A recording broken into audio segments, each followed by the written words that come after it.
Everyone, welcome to Mastura classes. आज मैं हिंदी की पाठ्यपुस्तक वसंत विभाग 3 के चैप्टर नंबर 13 को पढ़ाने वाली हूँ। तो चलिए शुरू करते हैं।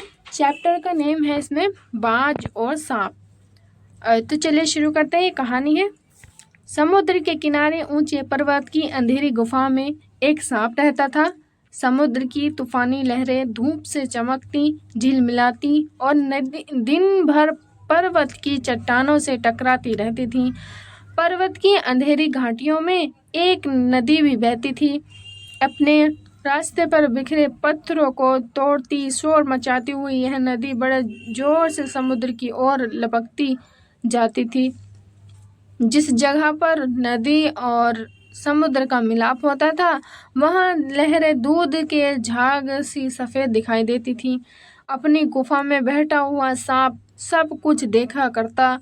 लहरों का गर्जन, आकाश में छिपती हुई पहाड़ियाँ, टेढ़ी मेढ़ी बल खाती हुई नदी के गुस्से से भरी आवाज़ें, मन ही मन खुश होता था कि इस गर्जन तर्जन से के होते हुए भी वह सुखी और सुरक्षित है। कोई उसे दुख नहीं दे सकता। सबसे अलग, सबसे दूर वह अपनी गुफा का स्वामी है। न किसी से लेना, न किसी से देना। दुनिया की भाग दौड़, छीना झपटी से वह दूर है। सांप के लिए यही सबसे बड़ा सुख था। एक दिन एकाएक आकाश में उड़ता हुआ खून से लथपथ एक बाज सांप की उस गुफा में आ गिरा। उसकी छाती पर कितने ही जख्मों के निशान थे। पंख खून से सने थे और वह अधमरा से जोर शोर से हाँफ रहा था। जमीन पर गिरते ही उसने एक दर्द भरी चीख मारी और पंखों को फड़फड़ाता हुआ धरती पर लौटने लगा। डर से सांप अपने कोने में सिकुड़ गया, किंतु दूसरे ही क्षण उसने भांप लिया कि वह जब जीवन की अंतिम सांसें गिन रहा है और उससे डरना बेकार है। यह सोचकर उसकी हिम्मत बंधी और वह रेंगता हुआ उस घायल पक्षी के पास जा पहुंचा। उसकी तरफ कुछ देर देखता रहा और फिर मन ही मन खुश होता हुआ बोला, क्यों भाई, इतनी जल्दी मरने की तैयारी कर ली? बाज ने एक लंबी भरी ऐसी ही देखता है और कि आखिरी घड़ी आ पहुंची, लेकिन मुझे कोई शिकायत नहीं है। मेरी जिंदगी भी खूब रही भाई, जी भर कर उसे भोगा है। जब तक शरीर में ताकत रही, कोई दुख कोई सुख ऐसा नहीं बचा जिसे न भोगा हो। दूर दूर तक उड़ानें भरी हैं। आकाश की असीम ऊंचाइयों को अपने पंखों से नाप आया हूँ। तुम्हारा बड़ा दुर्भाग्य है कि तुम जिंदगी भर आकाश में उड़ने का आनंद कभी नहीं उठा पाओगे। सांप बोला, आकाश को लेकर क्या मैं चाटूंगा? आकाश में आखिर रखा क्या है? क्या मैं तुम्हारे आकाश में रेंग सकता हूँ? ना भाई, तुम्हारा आकाश तुम्हें ही मुबारक। मेरे लिए तो यह गुफा भली। इतनी आरामदेह और सुरक्षित जगह और कहाँ मिलेगी? सांप मन ही मन बाज की मूर्खता पर हंस रहा था। वह सोचने लगा कि आखिर उड़ने और रेंगने के बीच कौन सा भारी अंतर है। अंत में तो सबके भाग्य में मरना ही लिखा है। शरीर मिट्टी का है, मिट्टी में ही मिल जाएगा। अचानक बाज ने अपना झुका हुआ सिर ऊपर उठाया और उसकी दृष्टि सांप की गुफा के चारों ओर घूमने लगी। चट्टानों में पड़ी दरार से पानी गुफा में टपक रहा था। सीलन और अंधेरे में डूबी गुफा में एक भयानक दुर्गंध फैली हुई थी, मानो कोई चीज वर्षों से पड़ी पड़ी सड़ रही गई हो। बाज के मुंह से एक बड़ी जोर से करुण चीख फूट पड़ी। काश मैं भी सिर्फ एक बार आकाश में उड़ पाता। बाज की ऐसी करुण चीख सुनकर सांप कुछ सिटपटा गया। सिरपड़ा सा गया और एक क्षण के लिए उसके मन में उस आकाश के प्रति इच्छा पैदा हो गई। उसके वियोग में बाज इतना व्याकुल होकर छटपटा रहा था। उसने बाज के से कहा, तो क्या यदि तुम्हें स्वतंत्रता इतनी ही प्यारी है तो इस चट्टान के किनारे से ऊपर क्यों नहीं उड़ जाने की कोशिश करते? हो सकता है कि तुम्हारे पैरों में अभी इतनी ताकत बाकी हो कि तुम आकाश में उड़ सको। कोशिश करने में क्या हर्ज है?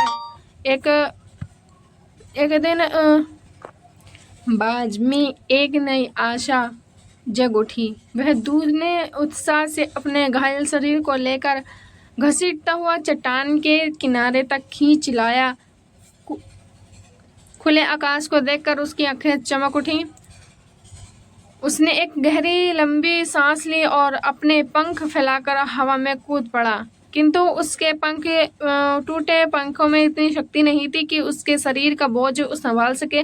पत्थर सा उसका शरीर लुढ़कता हुआ नदी में जा गिरा। एक लहर ने उठाकर उसके पंखों पर जमे खून को धो दिया, उसके थके मंदे शरीर को सफेद फन से ढक दिया, फिर अपनी गोद में समेटकर उसे अपने साथ सागर की ओर ले चली। लहरें चट्टानों पर सिर धुनने लगी, मानो बाज की मृत्यु पर आंसू बहा रही हो। धीरे धीरे समुद्र के असीम विस्तार में एक बाज आंखों से ओझल हो गया। चट्टान की खोखल में बैठा हुआ सांप बड़ी देर तक बाज की मृत्यु और आकाश के लिए उसके प्रेम के विषय में सोचता रहा। आकाश की असीम शून्यता में क्या ऐसा संघर्ष छिपा है जिसके लिए बाज ने अपनी प्राण गंवा दिए?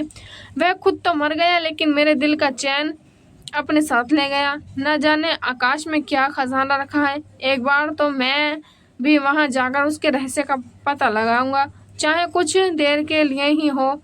कम से कम उस आकाश का स्वाद तो चख लूं। यह कहकर सांप ने अपने शरीर को सिकोड़ा और आगे रेंगकर अपने को आकाश की शून्यता में छोड़ दिया। धूप में क्षण भर के लिए सांप का शरीर बिजली की लकीर से चमक गया, किंतु जिसने जीवन भर रेंगना सीखा था वह भला क्या उड़ पाता? नीचे छोटी छोटी चट्टानों पर धप्प से जा गिरा। ईश्वर की कृपा से बच गया बेचारा, नहीं तो मरने में क्या कसर बाकी रही थी। सांप हंसते हुए कहने लगा, सो उड़ने का यही आनंद है। भर पाया मैं तो। पक्षी भी कितने मूर्ख हैं, धरती के सुख से अनजान रहकर आकाश की ऊंचाइयों को नापना चाहते थे, किंतु अब मैंने जान लिया कि आकाश में कुछ नहीं रखा, केवल ढेर सी रोशनी के सिवाय वहाँ कुछ भी नहीं। शरीर को संभालने के लिए कोई स्थान नहीं, कोई सहारा नहीं।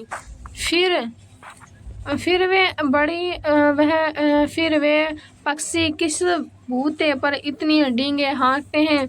किस लिए धरती के प्राणों को इतना छोटा समझते हैं? अब भी मैं कभी धोखा नहीं खाऊंगा। मैंने आकाश देख लिया और खूब देख लिया। बाज तो बड़ी बड़ी बातें बनाता था, आकाश के गुण गाते थकता नहीं था। उसी की बातों में आकर मैं आकाश में कूदा था। ईश्वर भला करे, मरते मरते बच गया। अब तो मेरी यह बात और भी पक्की हो गई कि अपनी खोखल से बड़ा सुख और कहीं नहीं है। धरती पर रेंग लेता हूँ, मेरे लिए यह बहुत कुछ है। मुझे आकाश की स्वच्छंदता से क्या लेना देना? न वहाँ छत है, न दीवारें, न रहने के लिए जमीन है। मेरा तो सिर चकराने लगता है, दिल कांप जाता है। अपने प्राणों को खतरे में डालना कहाँ की चतुराई है। सांप सोचने लगा कि बाज अभागा था, जिसने आकाश की आज़ादी को प्राप्त करने में अपने प्राणों की बाजी लगा दी। किंतु कुछ देर बाद सांप के आश्चर्य का ठिकाना ही नहीं रहा।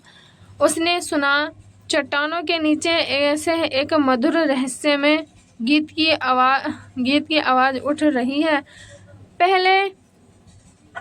उसे अपने कानों का विश्वास नहीं हुआ, किंतु कुछ देर बाद गीत के स्वर अधिक साफ सुनाई देने लगे। वह अपनी गुफा से बाहर आया और चट्टान से नीचे झांकने लगा। सूरज की सुनहरी किरणों में सूर्य का नीला जल झिलमिला रहा था। चट्टानों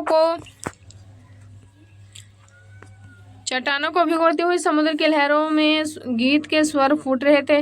लहरों का यह गीत दूर दूर तक गूंज रहा था। सांप ने सुना, लहरें मधुर स्वर में गा रही हैं। हमारा यह गीत उन साहसी लोगों के लिए है जो अपने प्राणों को हथेली पर रखे घूमते हैं। चतुराई वही है जो अपने प्राणों को बाजी लगाकर जिंदगी के हर खतरे का बहादुरी से सामना करे। ओ निडरबाज, शत्रुओं से लड़ते हुए तुमने अपना कीमती रक्त बहाया है, पर वह समय दूर नहीं है जब तुम्हारे खून की एक एक बूंद जिंदगी के अंधेरे में प्रकाश फैलाएगी और साहसी बहादुर दिलों में स्वतंत्रता और प्रकाश के लिए प्रेम पैदा करेगी। तुमने अपना जीवन बलिदान कर दिया, किंतु फिर भी तुम अमर हो। जब कभी साहस और वीरता के गीत गाए जाएं, तुम्हारा नाम बड़े गर्व और श्रद्धा से लिया जाएगा। हमारा गीत जिंदगी के उन दीवानों के लिए है जो मर कर भी मृत्यु से नहीं डरते।